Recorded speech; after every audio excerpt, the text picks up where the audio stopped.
Well, there we go. CQ, CQ, CQ. On a Tuesday, we do CQ as our sounder. That's the Morse code for calling all friends. Calling all friends. Now, I've changed the greeting that I usually give, which, of course, is greeting, ladies and gentlemen. And, of course, that's exactly how I consider you. And, of course, if it's not a description, we always say it certainly is an aspiration. And we're all growing there and getting there. And we're going to be talking a little bit about ladies and gentlemen in a brief but wonderful story today. But friends. Now, I just did a radio program. Well, it was a video radio program, and it's for my class, for my YouTube channel on how to be a world-class podcaster. And so if you want to do what I do, we can help you do that. And I point out that the ultimate goal is not to have a viewer or a listener or, a prospect, a suspect, or whatever. The goal is to have a friend. Because all communication, now, information, education, entertainment, all of that stuff and that garbage that oftentimes is out there. But true communication is about trying to build a relationship, to try and build a friend. And so what you're trying to do in a radio program is simply create an audience of good friends. And then something can actually happen. So that's what I was doing today. And so I would encourage you to get on YouTube, and you can obviously look for Stan Houston, and it's called Reaching Your Audience. Reaching Your Audience, and it's how to be a world-class podcaster. And you'll see that we are continuing to build a weekly program that will help you do just that. And then, of course, that's meant to lead you back to me, where I'll try and give you a little course and class and perhaps some counsel. Of course, the YouTube is free, and so is the counsel to a point, but of course, it eventually, like all things on the internet, it goes from free to a modest fee. So that's what I did today. And today we discovered that they're still lying to us, and that's not very encouraging.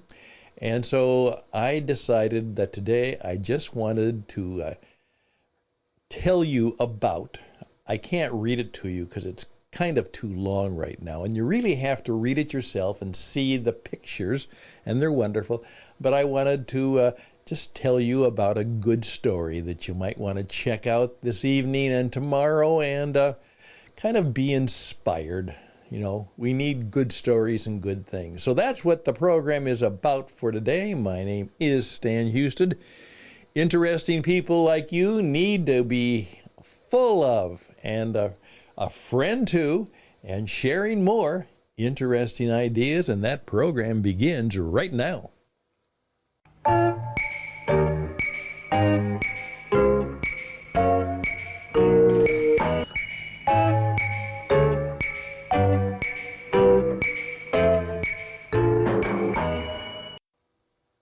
Well, it's just a short program today because it's a short program today, and I don't have a great deal to talk about.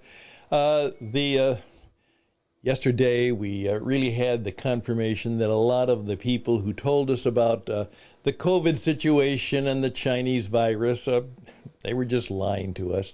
More and more now, the evidence is flying out that the story by supposedly 51 top intelligence experts that said that during the last presidential election, when there was a laptop full of information about Hunter Biden, which was obviously very compromising to him and to his father, Joe Biden, in that presidential election, and it was discovered, or at least it was revealed about 2.5 weeks before the election, and the media kind of stomped on it, and so it didn't go out there, and people say that was part of the election fix.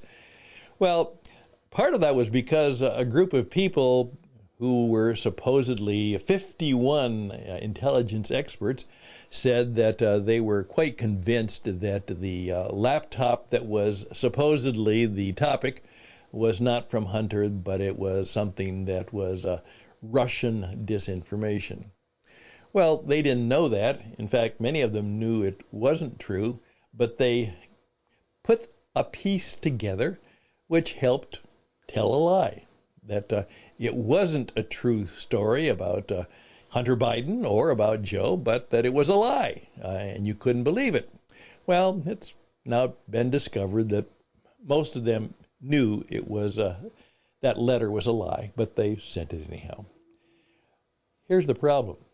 Whether you, doesn't matter, Republican, Democrat, what it is when people in leadership start lying and not telling the truth, the trust in important institutions, government, the church, the academies, the colleges and universities, the healthcare industry, we lose trust in them.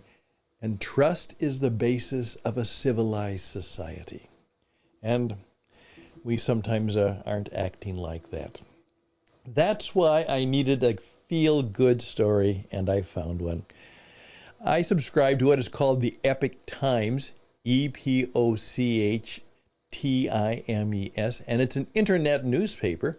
And it's literally put together by the Chinese, but it's not the Chinese in China.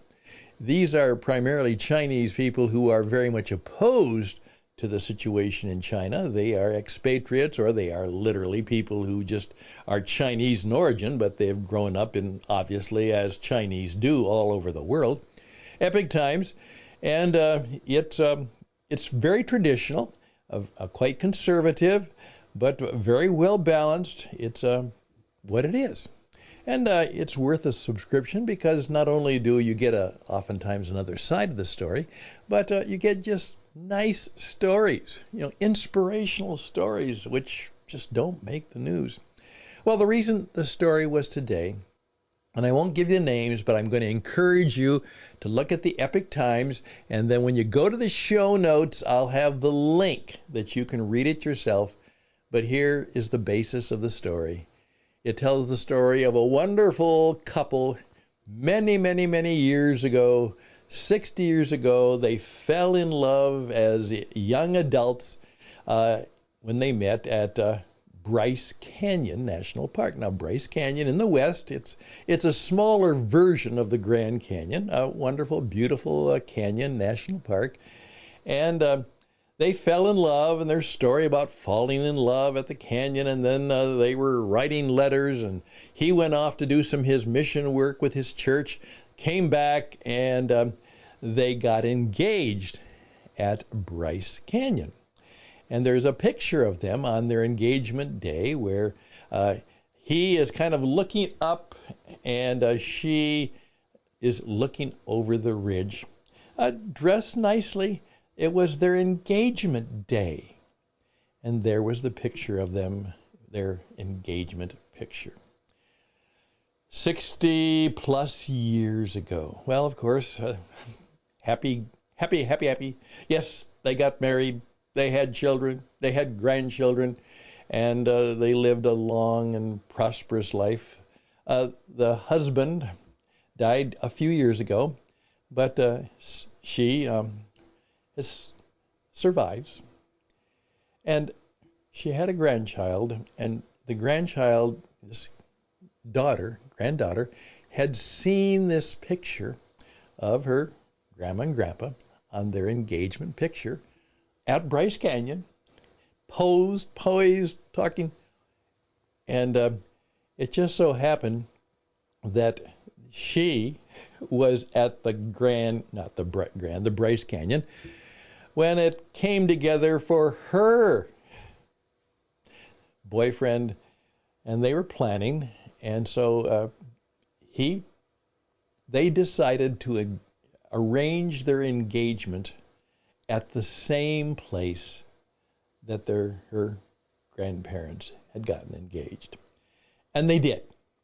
And there was then a reenactment of the same picture, some of her and her intended, and they are poised and posed and somewhat dressed, not quite as formal as they would have been back in 60-some years ago, and the picture was taken.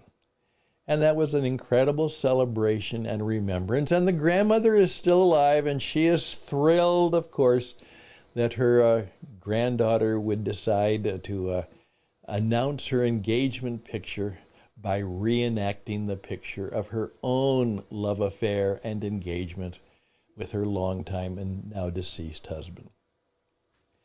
It's just sweet. It's just nice, People doing good things, happy people, successful people, honorable people doing good things. And I read through the whole thing, and I saw the pictures, and I just said, I should tell other people about this picture. And so if one or two of you, or any of you, actually then look it up and enjoy that picture and that story as much as I did, it certainly will make my day. And so 10 minutes of the program, that's all I'm going to say and do today. And I'm going to encourage you to Google the Epoch Times and look at the edition for today, and the notes are there. And if you like sweet and sentimental love stories like I do, you'll enjoy that little program, that little slice of good life. I'm Stan Houston. The program is Interesting Ideas. Thank you. Just give me a moment and I'll be back to close it down.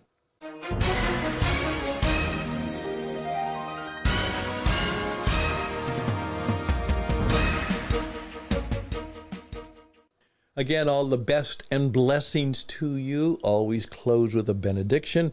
Thank you for being a part of our friendship factor. We have a lot of things to show you that will be helpful to you. As I say, please just Google me, Stan Hustad, StanHustad, or Bing me, and you'll find hundreds of podcasts and maybe hundreds of videos, and the one that comes up just might be helpful to you. We are here to help you hopefully be better than tomorrow's program. Tomorrow we're going to talk about a gentleman who, he says, I'm sorry to tell you, but the two elements that you encourage people to think about and do, to get them to do what you want to do, is, he says, the two great factors are fear and greed. Provoke fears, provoke greed, and then you'll be successful. And that disturbs me, but maybe it's true. Perhaps we'll visit a little bit about that tomorrow, and just to see how we can live better than that. I'm Stan Hustad. Reach out to me at stanhustad@gmail.com. stanhustad@gmail.com. Enjoy your evening, enjoy the week, and make sure you read the story of the engagement pictures. Take care, and bye for now.